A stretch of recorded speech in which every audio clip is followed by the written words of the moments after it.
the fundamentalist movement drives a split within Protestant denominations. We see this laid out in 1922 when Harry Emerson Fosdick, the pastor of Riverside Church in New York City, delivers a sermon titled "Shall the Fundamentalists Win?", in which he argues that fundamentalism is a betrayal of the 19th century heritage of evangelicalism, and that rather modernist theologians are the ones who are in continuity with 19th century teaching traditions.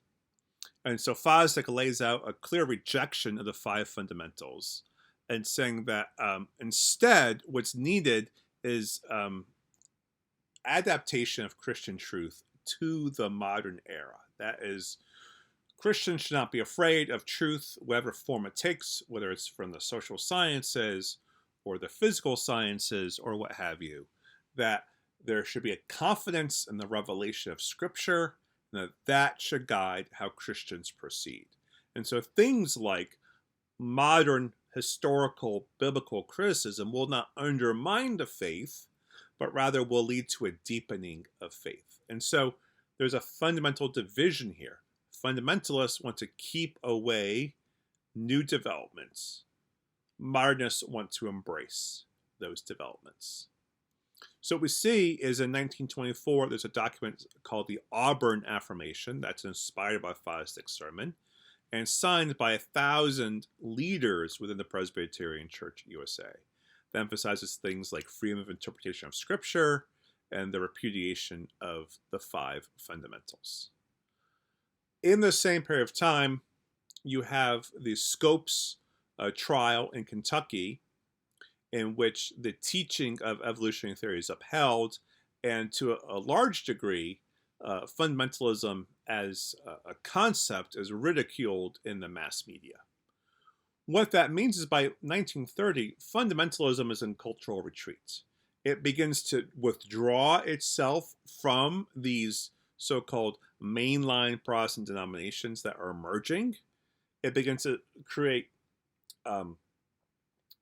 exclusive and reclusive subcultures. So they don't like move away, but say in the Northeast, now you have parallel Protestant church cultures. You have an evangelical church and your mainline church.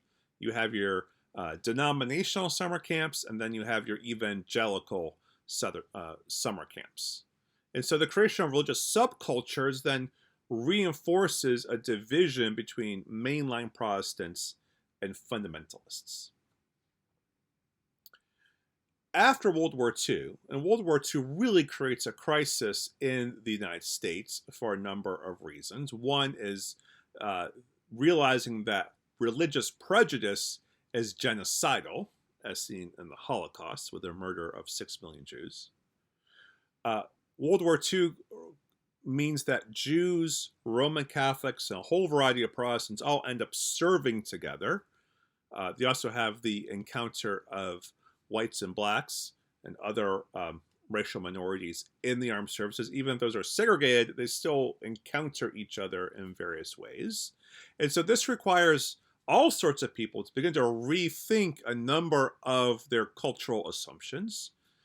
For evangelicals, there comes to be a rethinking of cultural engagement out of the context of World War II. Carl Henry publishes a book in 1947 called The Uneasy Conscience of Modern Fundamentalism, where he critiques the separatism inherent in fundamentalism and the lack of social engagement in the fundamentalist movement. And so this leads to a new brand of revivalism in campus ministries that we would call modern evangelicalism. And Billy Graham becomes the figurehead for this revival of evangelicalism as kind of this culturally engaged, culturally informed expression of conservative Protestant Christianity.